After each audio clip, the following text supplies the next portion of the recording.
अब नदी के पास हिरण तो निकल गया, लेकिन जो शावक था उस नदी में गिर गया।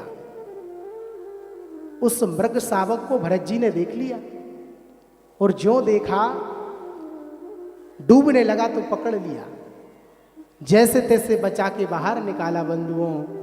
और ये हुआ जो भरत जी के जीवन में मोह नहीं था, परिवार संसार को छोड़ करके आ गए थे, आज वही भरत जी को मोह हो गया बंधुओं। देखिए ध्यान से श्रवण करिए। अंते यामति सागति, अंत में मनुष्य जो कुछ भी सोचता है मरते समय वही बनता है। और नहीं तो आप इस कथा को सुन लीजिए, आपको पता चल जाएगा। श्री भरत जी महाराज के जीवन में भजन है, लेकिन हिरण के मोह में फंस गए। मृग शावक की अपनी कुटिया पर लाए और कुटिया पर ला करके सेवा करने लगे। अब यह स्थिति हुई कि मृग शावक जब तक पानी ना पिए ये पानी ना पिए, मृग शावक जब तक घास ना खाए ये भोजन ना करे। ऐसा प्रेम उस पशु से हो गया कि भरत जी के भजन में भी विक्षेप पड़ने लगा। और एक दिन वह मृग शावक का बच्चा हिरण के झुंड में जाकर के मिल गया। भरत जी घर आए, देखा मृग शावक का बच्चा कहाँ है, नहीं मिला तो रोने लगे। ढूंढा लेकिन वापिस नहीं मिला बंधुओं। और देखते देखते अंत समय श्री भरत जी का यही रोते रोते निकला, तो दूसरा जन्म मृग के रूप में ही हुआ बंधुओं।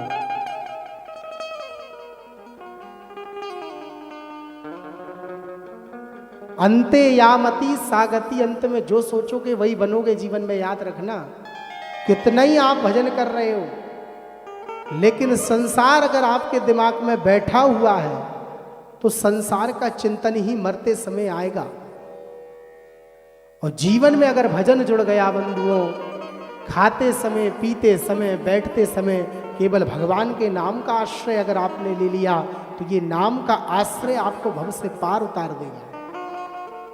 ये नाम की महिमा है बंधुओं। मृग शावक का जब दूसरा जन्म हुआ, भजन प्रबल था, सब कुछ याद रहा।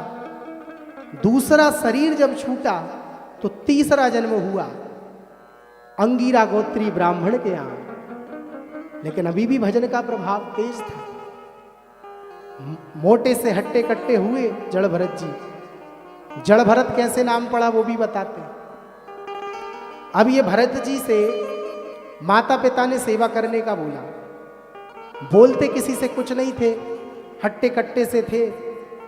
एक दिन भाभी ने बोला भैया पानी भर लो, मुंडी हिला दी और गए रसोई में।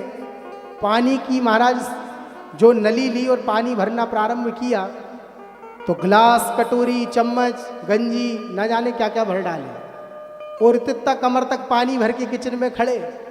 थोड़ी देर के बाद भाभी आई, अरे भैया ये आपने क्या किया? तो इनने मुंडी मटका दी। हमने तो पानी भरने का कहा, भर दिया। पूरा का पूरा मूर्ख है। पिताजी को क्रोध आया, घर में कोई काम धाम तो करता नहीं, इसको खेत पे छोड़ दो, वहां कम से कम सेवा करेगा तो थोड़ा दुबला भी होगा। अब भैया पिताजी छोड़ दिए खेत पे। कहा तुम एक ड्यूटी है तुम्हारी। बोले क्या? बोले जितने ये पक्षी यहां आ रहे हैं इनको भगाया करो। कहा ठीक। अब रात्रि तो पूरी हुई और प्रातः काल हुआ और जो सुबह हुई पक्षी आने लगे तो इनने भी पुकार लिया, राम जी की चिड़िया राम जी को खे, खाओ री चिड़िया भर भर पे। खाइए, आइए, स्वागत करने लगे। और जो महाराज चिड़ियों ने दाना खाना प्रारंभ किया, इनके हृदय में प्रसन्नता छा गई। पिताजी को पता चला कि जितना अनाज था सबका सब पक्षी खा गए। कहा यह पूरा का पूरा जड़ है, घर से भाग जा। निकाल दिया धक्के देके घर से। थोड़ी देर के बाद दो व्यक्ति जा रहे थे जिनको बलि देना था काली जी को। अब वो इनको उठा के ले गए। कहा ये मोटे हट्टे कट्टे बढ़िया हैं, हमारी पूजन अभी पूरी हो जाएगी। अब भद्रकाली के मंदिर में ले गए। माता जी की मूर्ति विद्यमान थी। बलि देने के लिए तलवार की पूजन की, भरत जी को माला पहनाई, चंदन लगाया। और जो तलवार मारने के लिए उद्यत हुआ, भद्रकाली अष्टभुजी रूप में प्रकट हो गई, उन दैत्यों का संहार कर दिया। बोल जगदम्बा मात की जय।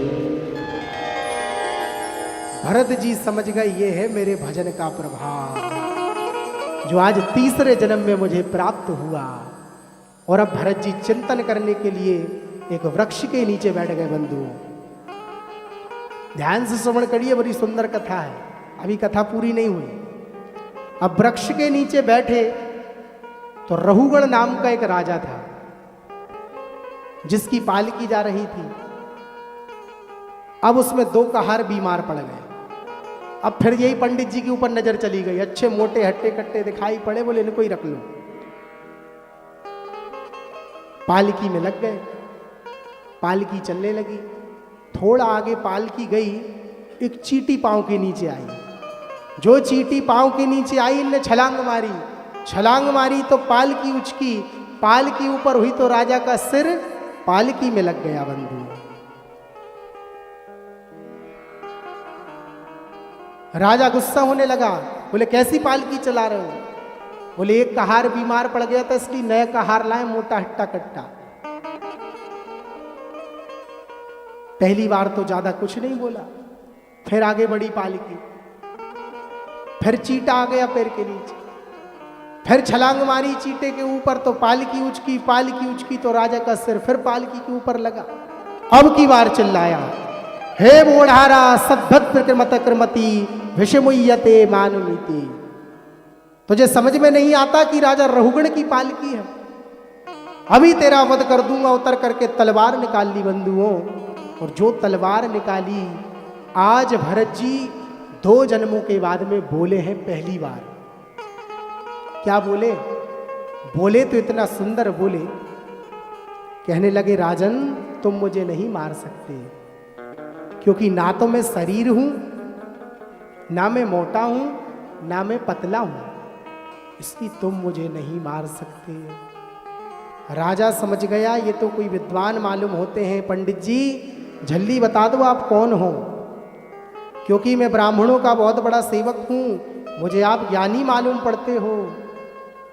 क्योंकि मैंने ब्राह्मणों की तो इतनी सेवा की है जीवन में, मैंने कभी भी उनका कोई अपमान नहीं किया, इसलिए सच बताओ आप कौन हो, क्योंकि ब्राह्मणों को तो मैं कितना मानता हूं।